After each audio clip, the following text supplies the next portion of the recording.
Tenga listo el tinto que ya vienen los huevos, revueltos y acompañados de pan árabe, porque hoy hablamos del portafolio de los Emiratos Árabes en Colombia, que lleva a empujoncito del presidente Petro. Desde la redacción de La Silla Vacía, soy Ana León. Es jueves 26 de septiembre. La visión que tenía Gustavo Petro sobre los Emiratos Árabes cuando era senador y candidato presidencial ha cambiado bastante ahora que es presidente de Colombia. Su gobierno ha impulsado las relaciones con esa monarquía federal desde distintos frentes. Uno muy comercial, que incluye la exportación de alimentos y la incursión de una aerolínea emiratí en el mercado aéreo colombiano. También ha habido millonarias donaciones como la que hicieron para un hospital en La Guajira y otros proyectos como un potencial centro de inteligencia artificial que ese país quisiera construir en Colombia. Pero antes de ser presidente, Petro consideraba que en los Emiratos Árabes había una dictadura y desde su posición más ambientalista veía cualquier gesto o relación de Colombia con ese país como un lobby directo para la minería en el páramo de Santurbán, pues una empresa emiratí lleva casi 10 años buscando licencia ambiental en esa zona para explotar oro. Para entender cómo se ha ido desenvolviendo la amistad de Petro y los árabes, invitamos a Ever Mejía, el periodista que cubre la costa Caribe y quien está siguiendo las millonarias donaciones de ese país en Colombia. Hola Ever, un gusto tenerte acá. Hola Ana, gracias por la invitación. Oye, la historia que publicaste sobre el portafolio de los Emiratos Árabes impulsado por el presidente arranca con una escena que habla de lo sorpresiva que es precisamente esa amistad con el gobierno, ¿no? Explícanos el contexto. El contexto es que Petro, cuando era senador y candidato presidencial, veía con mucho recelo la relación de Colombia con Emiratos Árabes. Ujú. En 2021, por ejemplo, calificó de dictadura el gobierno de Emiratos Árabes. Mm. Petro en esa época cuestionaba la visita de los presidentes de turno, de Juan Manuel Santos y de Iván Duque a Emiratos o las donaciones de ese país a Colombia. Ujú. Petro creía que detrás de esas relaciones y donaciones, lo que Emiratos buscaba era que los gobiernos colombianos le aprobaran una licencia ambiental en la mina de oro en el páramo de Santurbán, que abastece de agua a 1 millón de habitantes del área metropolitana de Bucaramanga. Ok. Y bueno, la escena de la historia es un mensaje que Petro le escribe en Twitter al entonces embajador de Colombia en Emiratos, en el gobierno Duque, que era Jaime Amín, y Petro le dice: Jaime, tú que estás apoyando a una dictadura, dile al Sheikh, o sea, el presidente de Emiratos, de mi parte que no insista, que no habrá explotación minera ni en Santurbán ni en sus alrededores. Ok. Allí hay que precisar que Emiratos es una monarquía federal conformada por 7 emiratos, cada uno gobernado por una dinastía. El príncipe Mohammed bin Zayed Al Nahyan es el emir de Dubái y presidente del país, es decir, no hay democracia. Ujú. Pero bueno, ya como presidente, el discurso de Petro hacia Emiratos Árabes ha cambiado radicalmente al punto de llamarlos hermanos y amigos y firmaron un acuerdo de asociación económica que es básicamente un TLC. Pero volvamos un poco a este tema del interés en la mina de oro subterránea de los árabes con la empresa Minesa, ¿no? ¿Eso en qué va? Desde finales del 2015, el fondo Mubadala, propiedad del gobierno de Abu Dhabi, compró una mina de oro ubicada en Santander que tenía una proyección de obtener 4,2 millones de toneladas de concentrado de oro y 494 millones de toneladas de cobre en 25 años de explotación. Uf. Y con eso sería el proyecto más grande del país. La empresa se llama Minesa. Ujú. Sin embargo, desde el principio hubo alertas de que la explotación de oro afectaría el agua que surte el acueducto de Bucaramanga. Y lo cierto es que, ante una fuerte presión ciudadana en el gobierno de Santos, la Autoridad Nacional de Licencias Ambientales, que es la ANLA, le pidió información adicional a Minesa para continuar con el trámite de la licencia. Ujú.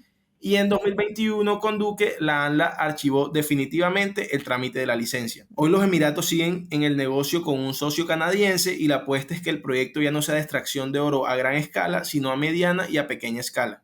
Mm. Bueno, y al respecto quisiera preguntarte, ¿ese país sí está haciendo lobby o cómo lo leen las fuentes que consultaste? Pues ellos han hecho millonarias donaciones en un país en el que tienen interés. En el gobierno Santos donaron 45 millones de dólares para Ujú. el posconflicto y la lectura que hicieron los ambientalistas y el mismo Petro fue una movida para conseguir una licencia ambiental que al final, y tras una fuerte presión ciudadana, terminó archivada. Con el gobierno Duque, en el que se avanzaron las conversaciones para definir el TLC entre ambos países, los Emiratos donaron 101 toneladas de equipamientos médicos como ventiladores y pruebas rápidas estimados en 98 millones de Ujú. dólares. Y ahora con Petro donaron un hospital de un costo estimado de $40 millones en La Guajira, uno de los departamentos que más le interesa a Petro por sus condiciones de pobreza. Eso en un país que funciona como una empresa y tiene una visión a largo plazo y está interesada en hacer negocios en Colombia, pues yo creo que es válido plantearlo como un lobby. Claro, razonable la duda sobre sus intenciones. Oye, yo recuerdo que, aunque Rodolfo Hernández también fue un súper opositor de ese proyecto minero, los ambientalistas de Santander finalmente apoyaron a Petro y lo abanderaron como quien protegería definitivamente al páramo de la minería.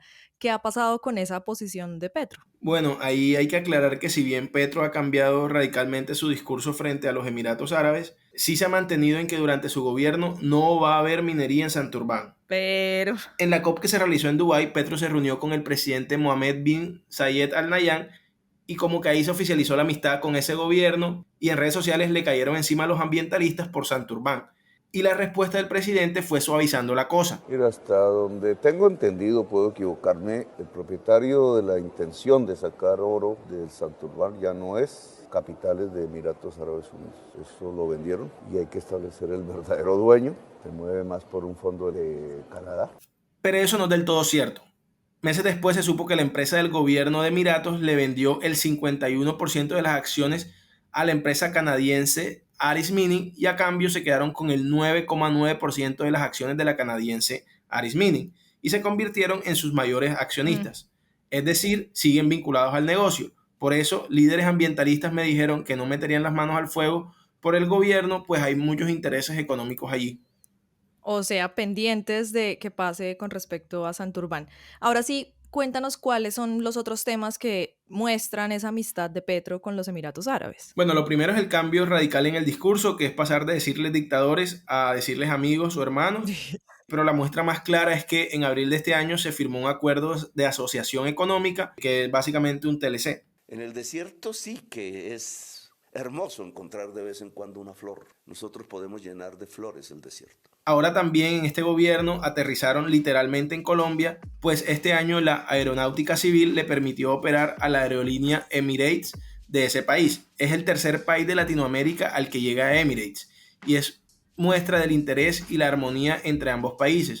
De hecho, el propio presidente Petro compartió el video comercial de esa aerolínea en su cuenta de Twitter con aplausos. Y hay un tema que le interesa mucho a Emiratos en Colombia y es el negocio de los alimentos. Ellos son un país desértico y ven en Colombia un gran aliado, pues fue calificado por la Organización de las Naciones Unidas para la Agricultura y la Alimentación, que es la FAO, como una de las despensas agrícolas del mundo. El 85% de la comida que consume Emiratos es de otros países, pero no solo eso. A Emiratos le interesa ser líder en el sector, pues sus países vecinos tienen el mismo problema de alimentos y ellos podrían convertirse en exportadores. Ajá, y para que a los árabes les cuajara ese ideal de importar alimentos desde Colombia, Petro tuvo un papel clave, ¿no? Sí, en el caso Nutresa, básicamente los árabes y sus socios colombianos, los Gilinski, compraron Nutresa, la empresa de alimentos más grande del país y que hacía parte del grupo empresarial antioqueño, el GEA. Ahí fue clave la mediación del presidente Petro, que sacó un decreto que ayudó a destrabar una negociación difícil.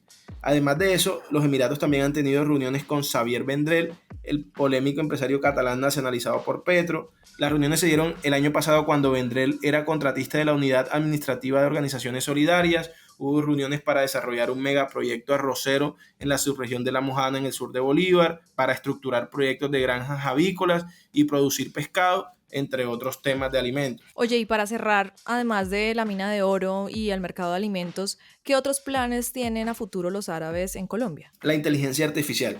Los Emiratos quieren ser líderes de inteligencia artificial en el mundo y ven a Colombia como un aliado clave en Latinoamérica.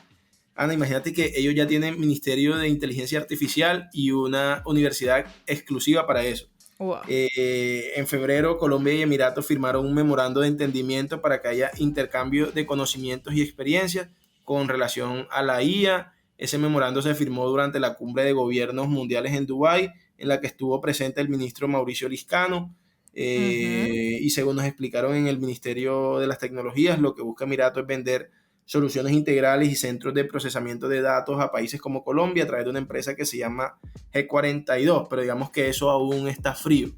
Ever, gracias por este panorama del país árabe. No, gracias a ti por la invitación, Ana. Y arranca el día con estas movidas. Si no hay presentación de actas, no hay reconocimiento. Eso dijo el presidente Gustavo Petro en una entrevista para CNN a propósito de las elecciones del 28 de julio en Venezuela. Renunciaron 2 hombres de confianza del gabinete de Petro.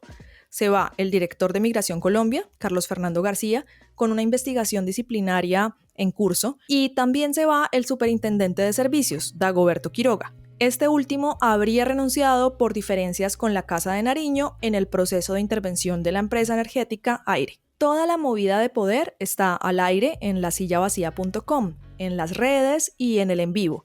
Y por acá, cada mañana, estará servido su desayuno político favorito. Con la producción de María Camila Ladino, soy Ana León. Nos escuchamos mañana.